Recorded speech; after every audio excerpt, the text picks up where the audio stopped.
며칠 전 헬스장에서 있었던 일입니다. 그 헬스장에 있는 샤워실에 가면 샤워실 입구에 그 샤워 용품을 담은 가방을 올려놓는 선반이 있는데요.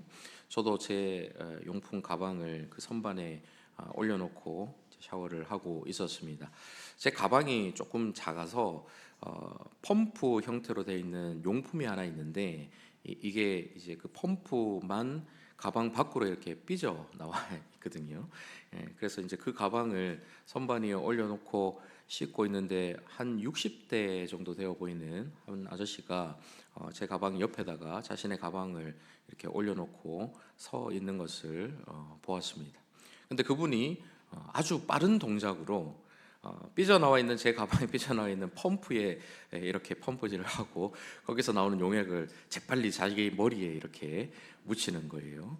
그래서 아마 그분은 누가 지켜보고 있다는 사실을 몰랐을 거고 손은 눈보다 빠르다 이러면서 완전 범죄를 했다 이렇게 생각을 했을지도 모르겠습니다. 제가 눈은 작아도 볼 건 또 다 보거든요. 성격상 막 남들 보지 않는 것까지 이렇게 잘 보는 편인데 그 상황을 계속해서 지켜보고 있었지요.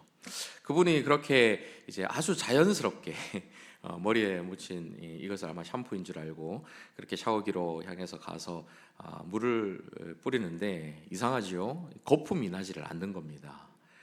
당연합니다. 그것은 샴푸가 아니라 바디 로션이었기 때문입니다. 샤워 다 끝나면 몸에다 바르는 로션인데 그거를 샴푸인 줄 알고 머리에다가 이렇게 묻혀서 갔죠.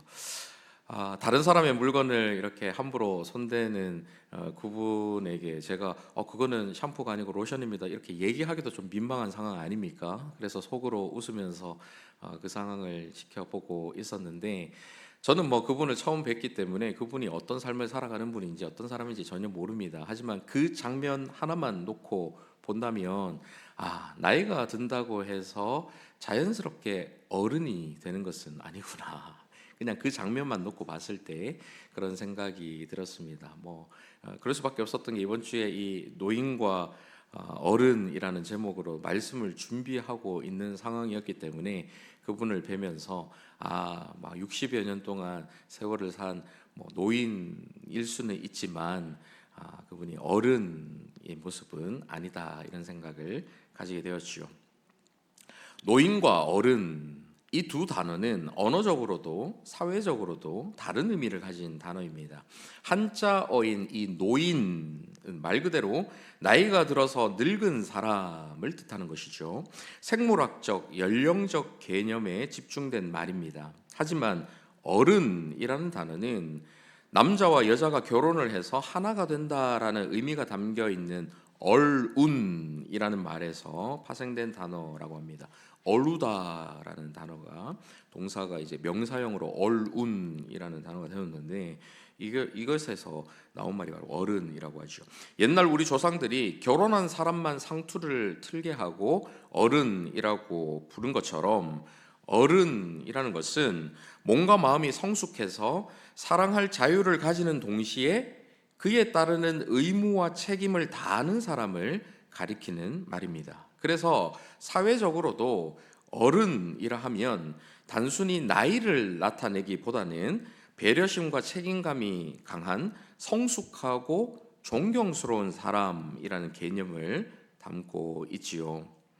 국민일보 사설에서 노인과 어른의 차이라는 제목으로 어느 목사님이 쓰신 글을 읽은 적이 있는데요. 지금 한번 읽어드리겠습니다. 여러분 들어보십시오. 노인이 많으면 사회가 병약해지지만 어른이 많으면 윤택해집니다.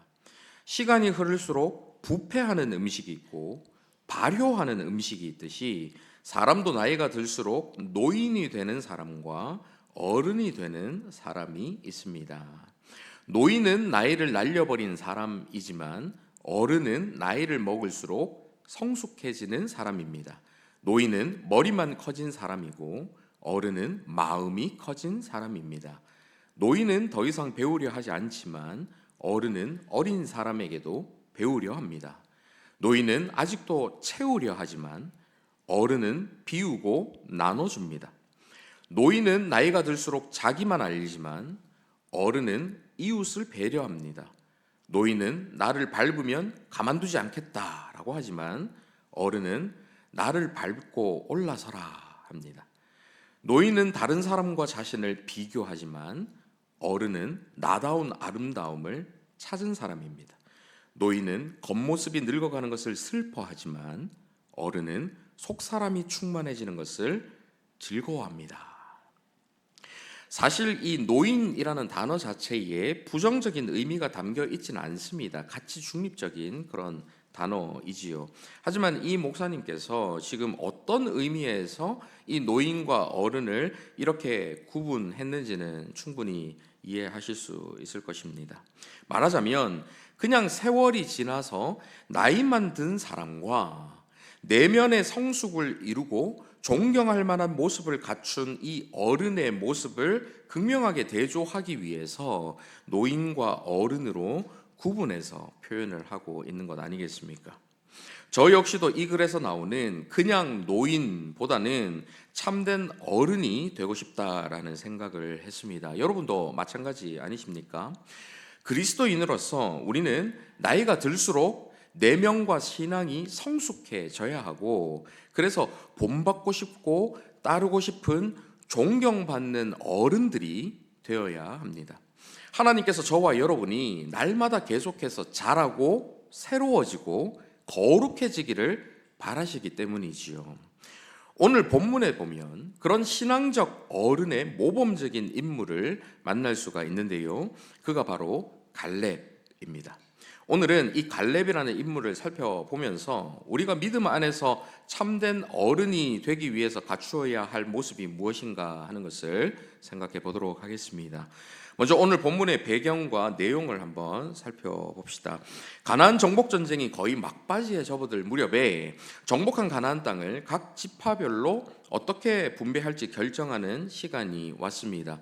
각 지파별로 공평하게 그리고 공정하게 배분하기 위해서 제비뽑기를 통해서 이 땅을 분배했는데요. 가장 첫 번째 순서로 유다 지파가 뽑게 되었습니다. 이것은 유다 지파가 영적인 장자권을 가졌기 때문이죠. 갈렙이 유다 지파의 대표로 나왔는지 아니면 그냥 그 대표를 따라 나왔는지 정확하진 않지만 여호수아 앞에 갈렙이 나와서 두 사람이 겪은 45년 전의 옛날 이야기를 하기 시작합니다. 45년 전에 이런 일이 있었죠. 출애굽을 하고 광야에서 약 2년을 보낸 후에 가데스 바네아라는 지역에서 모세가 가나안 땅을 정탐하기 위해서 정탐꾼을 보냅니다. 12지파에서 한 지파당 한 사람씩 대표를 뽑게 해서 12명의 정탐꾼을 가나안으로 보내고 그 12명 중에 여호수아와 갈렙이 포함되어 있었지요. 40일 동안 가나안 땅을 정탐하고 돌아와서 이들이 모세에게 보고를 하는데 한 사람이 먼저 이렇게 말합니다. 민수기 13장 27절에서 29절 한번 보십시오. 모세에게 말하여 이르되 당신이 우리를 보낸 땅에 간즉 과연 그 땅에 젖과 꿀이 흐르는데 이것은 그 땅의 과일이니이다. 아마 과일을 하나 들고 와서 그렇게 이야기를 했겠죠. 그러나 그 땅 거주민은 강하고 성읍은 견고하고 심히 클 뿐 아니라 거기서 아낙 자손을 보았으며 아말렉인은 남방 땅에 거주하고 헷인과 여부스인과 아모리인은 산지에 거주하고 가나안인은 해변과 요단가에 거주하더이다. 여기까지는 비교적 정보 전달에 가깝게 보입니다. 하지만 젖과 꿀이 흐르는 땅이다라고 이야기를 하고 나서 그러나 하면서 안악 조선이 있고 그 성읍이 견고하고 이런 이야기를 하는 것으로 봐서 좋은 의미를 강조하기보다 조금 그 부정적인 의미를 살짝 강조하는 것처럼 느껴지지요. 이 거주민이 강하고 안악 자손이 있다라는 내용 때문에 백성들이 아마 동요하기 시작했을 것입니다. 그러자 곧바로 갈렙이 나서서 이야기하지요. 갈렙이 모세 앞에서 백성을 조용하게 하고 이르되 우리가 곧 올라가서 그 땅을 취하자 능히 이기리라 하나. 백성들이 지금 그 얘기를 듣고 수군수군 대고 막 있으니까 백성을 조용하게 하지 않았겠습니까? 원래 이 부정적인 말은 그 전파가 빠르고 그 영향력이 아주 큰 법이죠. 그러니 빨리 그 부정적인 기류를 차단을 해야 합니다. 갈렙은 그 부정적인 말들이 전파되지 않도록 그 말을 빨리 차단하고 우리가 능히 이길 수 있으니까 얼른 그 땅으로 가자라고 외치고 있는 것입니다. 이때 그의 나이가 40이었죠. 하지만 다른 정탐꾼들이 도와주질 않습니다. 그들은 오히려 그 땅을 이렇게 악평을 하지요. 민수기 13장 32, 33절 같이 한번 읽어보실까요? 시작. 이스라엘 자손 앞에서 그 정탐한 땅을 악평하여 이르되 우리가 두루 다니며 정탐한 땅은 그 거주민을 삼키는 땅이요 거기서 본 모든 백성은 신장이 장대한 자들이며 거기서 넷별 후손인 아낙 자손의 거인들을 보았나니 우리는 스스로 보기에도 메뚜기 같으니 그들이 보기에도 그와 같았을 것이니라. 갈렙이 차단하려 했던 부정적인 말이 결국 백성들에게 전해지고 나니까 그 영향이 얼마나 큰지 이어서 민수기 14장 1절 한번 보십시오. 온 회중이 소리를 높여 부르짖으며 백성이 밤새도록 통곡하였더라. 온 회중이 밤새도록 통곡하기 시작합니다. 그러면서 모세와 아론을 원망하고 다시 애굽으로 돌아가자 말합니다. 우리를 애굽으로 이끌 지도자를 다시 뽑아서 애굽으로 다시 돌아가자. 그때가 더 좋았을 것 같다. 이렇게 이야기하죠. 그때 여호수아와 갈렙이 막 옷을 찢으며 나와가지고 그들을 두려워하지 말라. 우리는 그들을 점령할 수 있다. 하나님께서 우리를 도와주시면 그들은 우리의 먹이밖에 안 된다. 막 이렇게 이야기를 하죠. 그런데 흥분한 이 회중들은 돌 들어서 그들을 쳐서 죽이려고까지 합니다.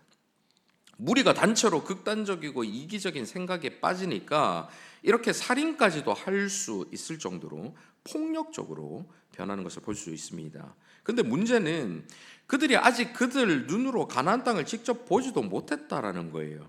더군다나 단 한 번의 전투도 시작조차 해보지 않았습니다. 그저 정탐을 하고 온 사람들의 말만 듣고 선동이 되어서 이렇게까지 극단적으로 변하는 것이죠. 이것이 타락한 본성을 지닌 인간의 악하고 나약한 실체인 것입니다. 결국 하나님께서 영광 가운데 나타나셔서 말씀하시지요. 22, 23절. 내 영광과 애굽과 광야에서 행한 내 이적을 보고서도 이같이 10번이나 나를 시험하고 내 목소리를 청종하지 아니한 그 사람들은 내가 그들의 조상들에게 맹세한 땅을 결단코 보지 못할 것이요 또 나를 멸시하는 사람은 한 사람도 그것을 보지 못하리라. 하나님께서 약속하신 땅에 대해서 악평하고 하나님을 믿지 못해 두려워하면서 모세와 아론을 원망했다라는 것은 곧 하나님을 신뢰하지 못하고 하나님께 향해서 원망한 것과 같은 것이죠. 그러니 하나님께서는 그들을 향해서 나를 멸시하는 사람이다 라고 말씀하고 계신 것입니다. 결국 그들은 가나안 땅을 코앞에 두고도 다시 광야로 되돌아가서 38년을 떠돌아다녀야 했고 어느 누구도 가나안에 들어가지를 못했습니다.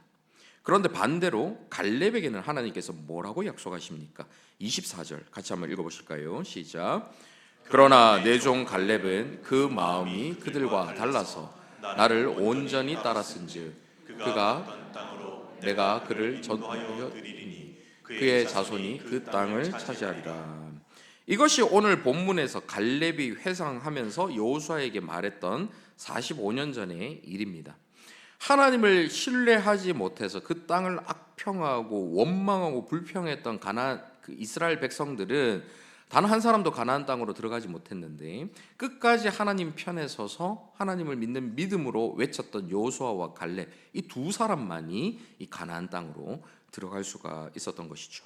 무려 45년이라는 긴 세월이 지나서 이제는 85세가 된 갈렙이었지만 오늘 본문에 나타나는 그의 모습은 여전히 하나님께 신실한 모습 그대로였습니다.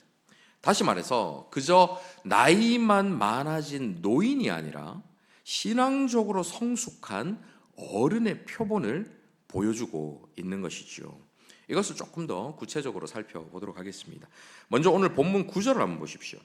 그날에 모세가 맹세하여 이르되 내가 내 하나님 여호와께 충성하였은즉 내 발로 밟는 땅은 영원히 너와 내 자손의 기업이 되리라 하였나이다. 지금 갈렙이 하고 있는 이야기죠. 여기서는 모세가 한 말처럼 나오지만 민수기에 보면 하나님께서 모세를 통해서 주신 약속 약속이라는 것을 알 수 있습니다.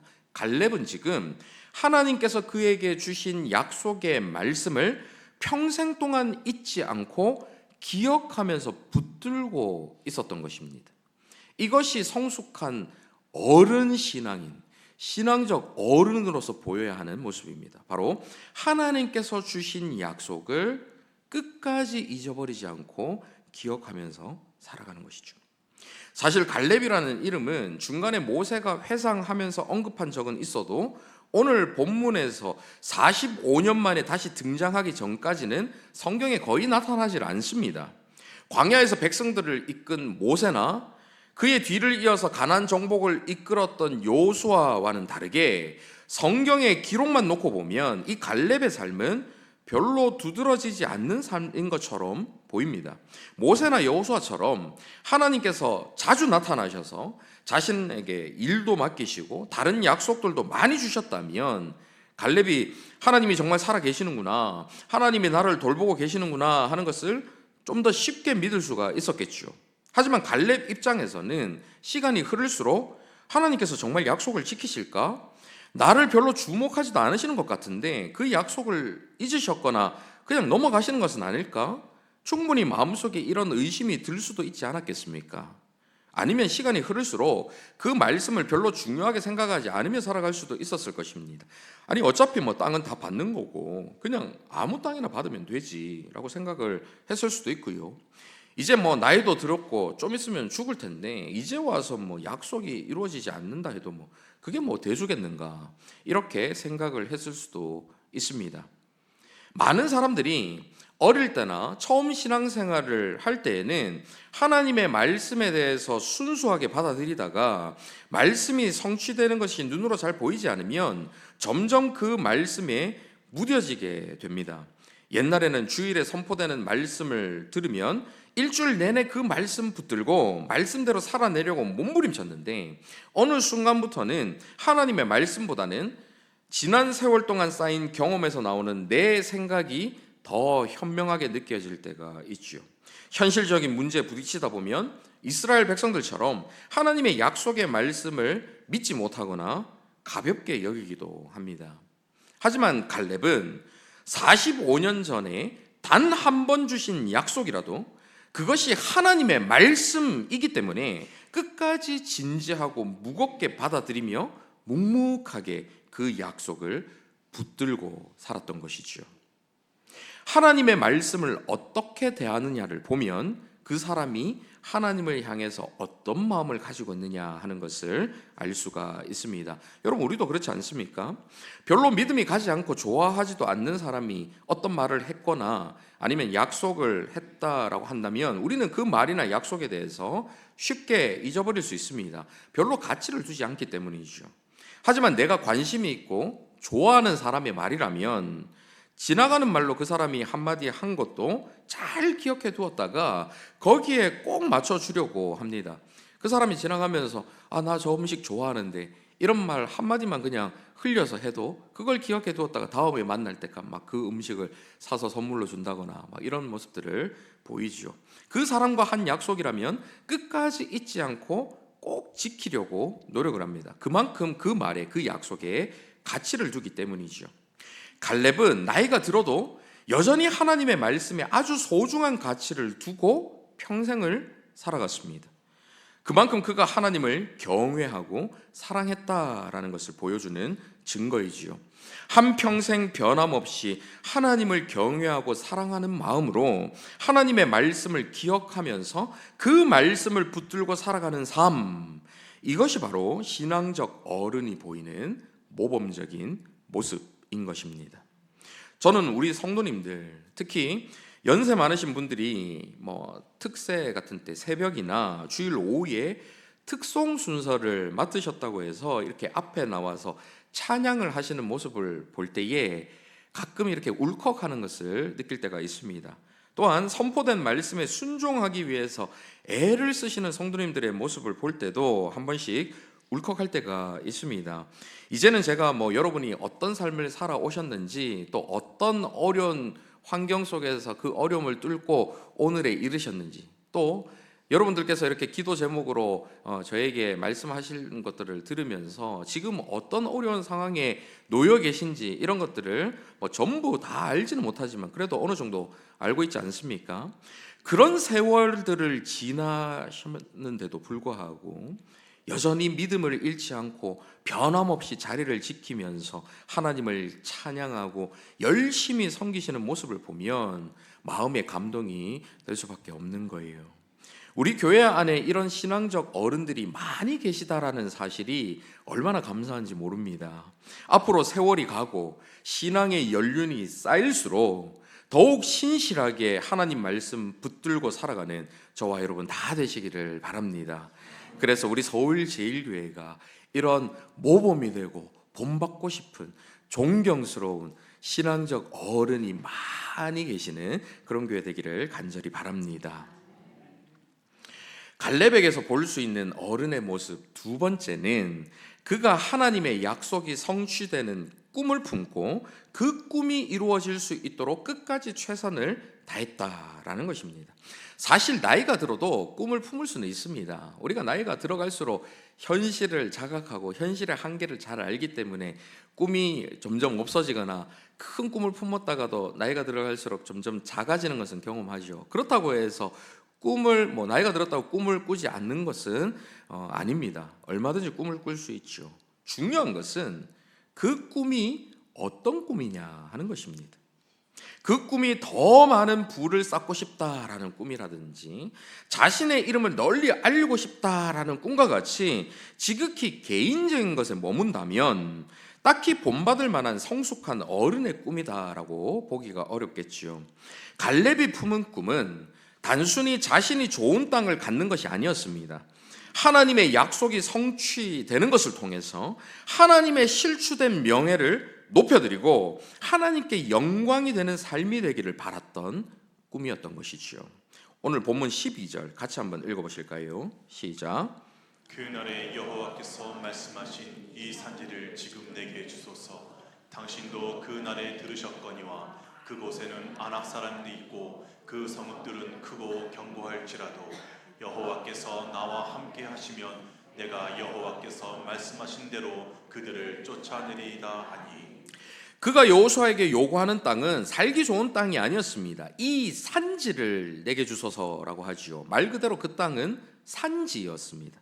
그렇다고 점령하기 쉬운 땅도 아니었습니다. 그곳에는 거인들로 불리는 골리앗 같은 아낙 사람들이 있었고 그 성읍들은 크고 견고했지요.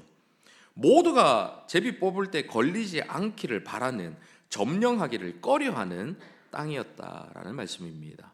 이것을 통해서 갈렙이 그저 자신의 유익을 위해서, 자신의 만족을 위해서 그 땅을 달라라고 요구한 게 아니라는 것을 알 수가 있죠. 사실 갈렙은 여호수아에게 얼마든지 다른 땅, 더 좋은 땅을 요구할 수 있었습니다. 그런데 왜 꼭 그 땅, 헤브론 땅인데요, 왜 그 땅을 요구했을까요? 먼저는 하나님께서 그에게 주리라 약속하신 땅이 콕 집어서 그 땅일 수도 있기 때문입니다. 앞서 보신 민수기 14장 24절 다시 한번 보십시오. 이 구절은 뒤에 한 번 더 볼 예정인데요. 그러나 내 종 갈렙은 그 마음이 그들과 달라서 나를 온전히 따랐은즉 그가 갔던 땅으로 내가 그를 인도하여 드리리니 그의 자손이 그 땅을 차지하리라. 그가 갔던 땅으로. 정탐꾼들이 아낙 자손이 있고 견고한 성이 있다라고 했던 것이 바로 이 헤브론이거든요. 정탐꾼들이 여러 성들, 가나안 여러 성들을 이렇게 정탐을 하는데 그 헤브론 지역에 가니까 그 성이 너무나도 견고하고 아낙 자손, 큰 거인 같은 사람들이 막 있었던 것을 보게 됩니다. 물론 갈렙도 그때 함께 그 땅으로 가서 그 땅을 정탐했지요. 그래서 갈렙이 함께 갔었던 헤브론이 하나님께서 말씀하시는 그가 갔던 땅을 가리킨다라고 볼 수도 있을 것입니다. 하지만 여기서 그가 갔던 땅이라는 이 표현은 꼭 헤브론을 가리킨다라고 보기에는 어렵습니다. 갈렙이 그 땅을 가리켜서 하나님께서 그 땅을 주셨다라고 인지할 수는 있었을지 모르지만 성경에 나오는 표현만 놓고 볼 때 하나님께서 콕 집어서 그 땅을 가리켰다라고 보기에 어렵다라는 것이죠. 근데 그렇다 하더라도 이 약속을 들은 다른 사람들은 여호수아 빼고는 지금 다 죽었고 워낙 오래전 일이기 때문에 여호수아도 디테일하게 기억하지 못할 수도 있는 것 아닙니까? 그래서 갈렙이 좀 더 점령하기 쉬운 땅을 요구해도 되었을 것입니다. 하나님께서 설사 그 땅이라 말씀하셨다 하더라도 그 약속을 들은 사람들이 지금 그 자리에 아무도 없거든요. 여호수아 빼고는. 그래서 굳이 그 땅을 요구하지 않았어도 되지 않았을까 하는 생각을 할 수 있습니다. 그럼에도 갈렙이 굳이 그 땅을 달라고 한 이유가 무엇일까요? 성경 어디에도 그가 이 땅을 고집한 이유에 대해서 구체적으로 나오지는 않습니다. 그런데 묵상을 하다 보니까 어느 순간 문득 하나님의 마음에 집중이 되면서 이 갈렙이 이런 마음으로 하지 않았을까 하는 생각이 드는 것입니다. 여러분 한번 생각해 보십시오. 하나님께서 기껏 종살이 하던 애굽에서 온갖 기적들을 다 보여주시면서 그들을 구원해 주셨는데 약속의 땅을 본 정탐꾼 대부분이 그 땅을 이야기하면서 악평을 합니다. 하나님의 마음이 어떠셨겠습니까?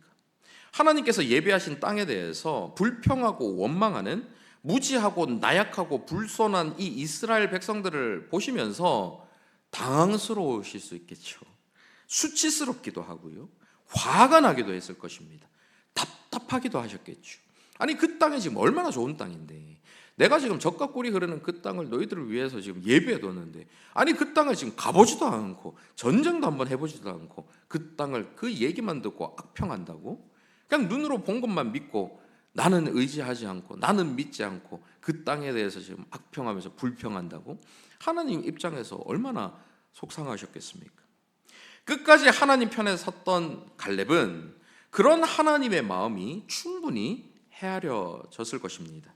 저는 지금 갈렙이 85세의 노구를 이끌고 전쟁에 나가서 자신을 통해서 누구나 쉽게 점령하기 어려운 그 땅을 하나님의 약속을 성취하기 위해 자신을 통해서 하나님의 능력으로 그 땅이 점령되는 것을 보이면서 하나님의 약속이 성취되는 것을 드러내 보이면서 45년 전 하나님께서 당하신 수치와 모멸감, 실추된 명예를 다시 회복시켜 드리고 싶은 마음이 있었던 것 아닌가라는 생각이 들었습니다. 이스라엘 백성 대부분이 하나님의 약속을 나아가서 하나님의 능력을 믿지 못해서 불평하며 원망했지만 자 봐라, 이것이 바로 약속에 신실하신 하나님의 성품이야, 이것이 바로 전능하신 하나님의 능력이야 하는 것을 드러내 보이면서 하나님의 마음을 흡족하게 해드리고 싶었던 것이지요. 왜 이런 생각을 하게 됐는지 그 근거를 본문 14절에서 찾아볼 수 있는데요. 본문 14절 같이 한번 읽어보시겠습니다. 시작. 헤브론이 그니스 사람 여분네의 아들 갈렙의 기업이 되어 오늘까지 이르렀으니 이는 그가 이스라엘의 하나님 여호와를 온전히 쫓았음이라. 하나님 여호와를 온전히 쫓았다라는 말은 원어를 문자 그대로 직역하면 이 단어에 쫓았다 뿐만 아니라 채우다, 완성하다, 만족시키다라는 여러 가지 뜻을 담고 있습니다. 그래서 이 문장을 그대로 직역하면 여호와 하나님의 뒤를 가득 채웠다 이렇게 해석할 수도 있고요, 하나님의 약속을 완성시켰다라고 볼 수도 있고요, 그것을 통해 하나님을 만족시켰다라고 해석할 수도 있는 그런 단어이죠. 이것은 갈렙이 하나님의 말씀이 성취되도록 자신의 순종과 헌신으로 가득 채우는 삶을 살았고 하나님 뒤를 꼭 붙어서 그 뒤를 따라다니며 하나님의 말씀대로 살았다는 것을 보여주고 그것으로 하나님을 만족시켰다라는 것을 표현하고 있는 것입니다. 자기밖에 모르던 어린아이가 성숙해져서 어른이 되면 다른 사람의 마음을 헤아리게 되는 것처럼 갈렙은 하나님의 마음을 헤아려 드리면서 자신의 삶으로 하나님을 기쁘시게 해드리고자 하는 성숙한 어른의 꿈을 품은 모습을 보여주고 있는 것이죠. 이런 갈렙을 보시면서 하나님께서 얼마나 기뻐하셨을까요? 저는 이런 상상을 한번 해봅니다. 히브리서 12장에 보면 이 땅에서 신자들이 열심히 그 신앙을 지키고 믿음을 지키고 달려가는 모습들을 하늘에 있는 허다한 구름같이 빽빽한 허다한 증인들이 막 바라보는 그런 장면들 나오죠. 신앙의 경주를 막 하는 장면. 그러면서 하늘에서 그 많은 믿음의 선조들이 막 응원하면서 지켜보는 그런 이미지들이 히브리서에 나오는데요. 그 장면들이 떠오르면서 하나님께서 이 갈렙을 보시면서 하늘에서 구름같이 둘러싼 허다한 믿음의 선조들을 모아놓고 이런 말씀을 하시지 않았을까? 얘들아, 지금 갈렙 하는 저 얘기 좀 들었니? 그가 어떤 마음으로 저렇게 얘기하는지 아니? 저 친구가 말이야 45년 전에 다른 놈들 다 나를 믿지 않고 불평하며 원망했을 때 끝까지 내 편 들어줬던 친구야. 내가 수치스럽고 화가 나던 그 마음을 품고 있을 때 내 마음을 위로해 주던 친구야. 근데 지금 나이가 들어서도 저렇게 내가 한 약속을 잊지 않고 나를 위해 얘기를 하고 있네. 기특하지 않니? 하나님께서 참 뿌듯해하시고 자랑스러워할 것 같아요. 이렇게 상상한 건 뭐 과도한 상상일까요? 분명히 하나님께서는 그런 갈렙의 모습을 보면서 하나님의 마음을 헤아려 드리는, 그래서 세상 사람들 다 하나님을 멸시하고 하나님을 부정하고 하나님의 그 능력을 믿지 못해서 불안해하고 불평하고 원망하는 그때에 하나님 편에 서서 하나님의 마음을 대변해주는 이 갈렙을 보시면 얼마나 기뻐하셨을까? 얼마나 뿌듯해하셨을까? 그 마음을 생각할 때에 저와 여러분이 어떤 모습을 보여야 하는지 가늠해 볼 수가 있는 것이죠. 기독교를 향한 신뢰도가 바닥까지 떨어지고 하나님을 멸시하는 사람들이 가득한 이 세대 가운데 여전히 사람들은 자신만을 위한 꿈, 세속적인 꿈에 사로잡혀 있지만 여전히 사람들은 하나님 무슨 살아계셔? 눈에 보이지도 않는데 하나님 살아계시면 내 눈앞에 한번 데리고 와봐. 하나님을 멸시하며 하나님의 이름을 업신여기고 망령되게 일컫는 이 세대 가운데에 갈렙과 같이 하나님 편에 서서 끝까지 하나님의 그 약속의 말씀 붙들고 하나님의 마음을 기쁘시게 해드리는 꿈을 품고 하나님의 뜻이 성취되는 일을 위해 끝까지 최선을 다하는 사람이 있다면 하나님께서 얼마나 좋아하시겠습니까? 저와 여러분이 바로 그런 사람이 될 수 있기를 간절히 바랍니다. 마지막으로 갈렙이 이렇게 신앙적 어른이 될 수 있었던 근원적인 힘이 어디에서 비롯됐는가 하는 것을 살펴보도록 하겠습니다. 앞서 다시 보겠다라고 말씀드린 민수기 14장 24절 같이 한번 읽어보실까요? 시작. 그러나 내 종 갈렙은 그 마음이 그들과 달라서 나를 온전히 따랐은즉 그가 갔던 땅으로 내가 그를 인도하여 드리리니 그의 자손이 그 땅을 차지하리라. 하나님께서는 갈렙의 마음이 다른 정탐꾼들과는 다르다라고 말씀하고 계십니다. 여기서 마음이라고 번역된 단어 루아흐라는 단어는 바람, 호흡, 그리고 영이라는 의미를 담고 있습니다. 성령을 표현할 때도 이 단어를 사용하죠. 따라서 이 구절을 직역하면 갈렙은 그 영이 달랐다, 곧 그의 속사람이 근본적으로 다른 사람들과 달랐다라고 이해할 수가 있습니다. 다른 10명의 정탐꾼이나 불평하고 원망하던 이스라엘 백성들은 계속해서 그 땅의 사람들과 자신들을 비교합니다. 그 땅의 사람들이 우리보다 크고 우리보다 강하고 우리는 메뚜기 같다, 이렇게 이야기하고 있죠. 그들의 마음에는 이처럼 하나님이 계시지 않습니다. 그 땅의 사람과 우리만 비교하면서 하나님의 능력이 얼마나 크신지, 하나님이 얼마나 크신 분이신지, 하나님이 얼마나 그 약속을 신실하게 지키시는 분이신지 하나님에 대한 이야기는 전혀 나오지 않아요. 오로지 눈에 보이는 그 사람들과 자기 자신만 있는 것입니다. 하지만 갈렙은 반복해서 말하지요. 여호와께서 우리를 기뻐하시며 여호와를 거역하지는 말라. 여호와는 우리와 함께 하시느니라. 그 마음의 중심에 여호와 하나님으로 가득한 것을 볼 수가 있죠. 그의 속사람이 하나님의 영의 이끌림을 받으며 살아갔던 것입니다. 오순절에 우리 주님께서 약속하신 성령님이 임하시니 놀라운 일들이 일어나지요. 이 일에 대해서 사도 베드로는 요엘 선지자가 예언했던 일이 성취되었다라고 말하는데요. 사도행전 2장 17절 같이 한번 읽어보시겠습니다. 시작. 하나님이 말씀하시기를 말세에 내가 내 영을 모든 육체에 부어주리니 너희의 자녀들은 예언할 것이요 너희의 젊은이들은 환상을 보고 너희의 늙은이들은 꿈을 꾸리라. 여기서 말세라는 것은 구약의 선지자들이 내다본 신약의 시대를 의미하는 것입니다. 그때 모든 육체, 곧 모든 민족에게 성령을 부어주셔서 자녀들이나 젊은이들이나 늙은이들 할 것 없이 예수 그리스도의 구원의 계시를 깨닫게 하신다라는 말씀이죠. 여기서 예언, 환상, 꿈이라는 것은 구약시대 선지자들 통해서 하나님의 말씀을 대언할 때, 하나님의 말씀을 드러내 보이고 계시할 때에 주로 사용되던 거예요. 선지자들은 예언을 통해서 하나님의 말씀을 계시했고, 환상을 보고 하나님의 뜻을 알았고, 꿈을 통해서 하나님의 뜻을 알아서 그 말씀을 계시했습니다. 그런데 성령님이 임하시면 자녀들이나 젊은이들이나 늙은이들이나 할 것 없이 예언하고 환상 보고 꿈을 통해서 하나님의 뜻이 무엇인지를 밝히 깨닫게 된다는 거예요. 하나님의 계시가 무엇인지를 다 깨달아 알게 된다라는 말씀입니다. 그 예수 그리스도의 구원의 계시를 깨달아서 하나님의 백성이 되어 거룩한 하나님의 백성으로 자라나게 하시는 사역이 이루어진다라는 예언이죠. 이 예언이 오순절에 성취되고 시작되었다라는 말씀입니다. 오순절 이후를 살고 있는 저와 여러분에게는 약속하신 그 성령님이 이미 임하셨습니다. 예수 그리스도를 주님으로 믿는 사람들은 그 마음에 성령님이 거하고 계시지요. 갈렙처럼 이미 저와 여러분은 영이 다른 사람, 곧 속사람이 다른 사람이 된 것입니다. 그래서 저와 여러분 안에서 말씀하시는 성령님의 음성을 들을 수 있게 되었고, 그 음성을 따라 살아갈 수 있는 존재가 된 것이지요.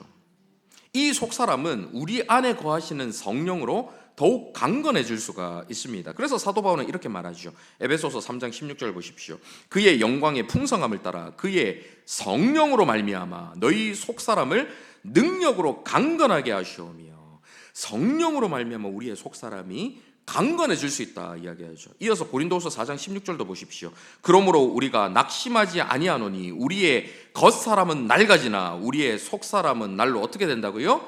새로워지도다. 날로 새로워지도다. 나이가 들수록 내 안에 내 목소리가 줄어들고 우리 안에 계신 성령님의 목소리에 귀를 기울인다면 우리는 그냥 노인이 아니라 성숙한 어른이 될 수가 있는 것입니다.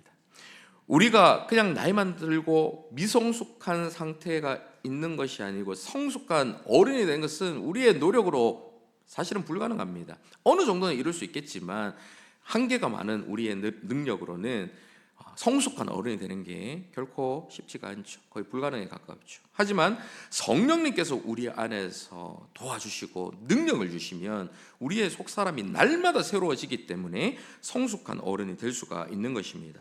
따라서 저와 여러분이 날로 새로워지는 속사람을 가진 신앙적 어른이 되기 위해서는 성령 충만을 간구하며 날마다 성령의 능력을 의지해야 하는 것이지요.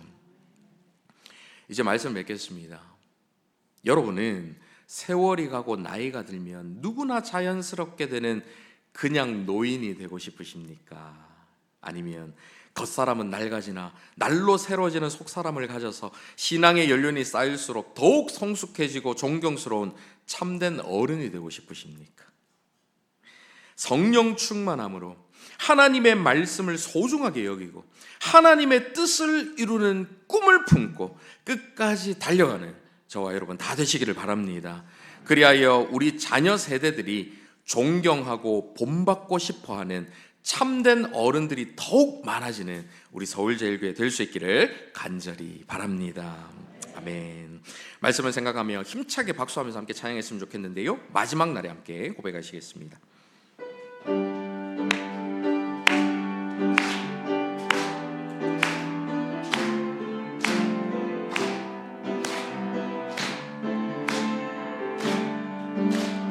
마지막 날에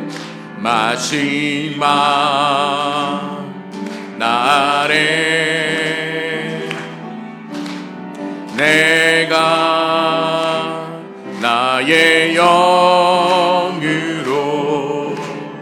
모든 백성에게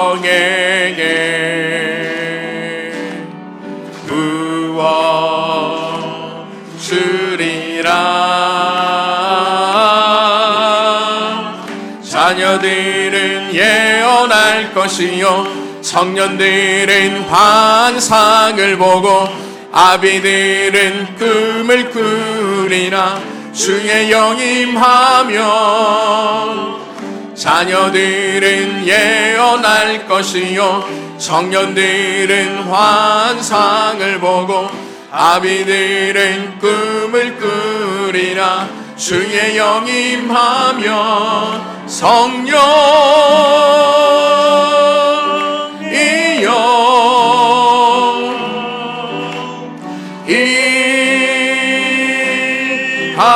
임하소서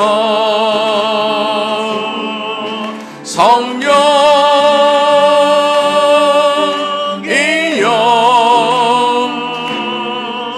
우리에게 임하소서 성령이여 임하소서 성령이여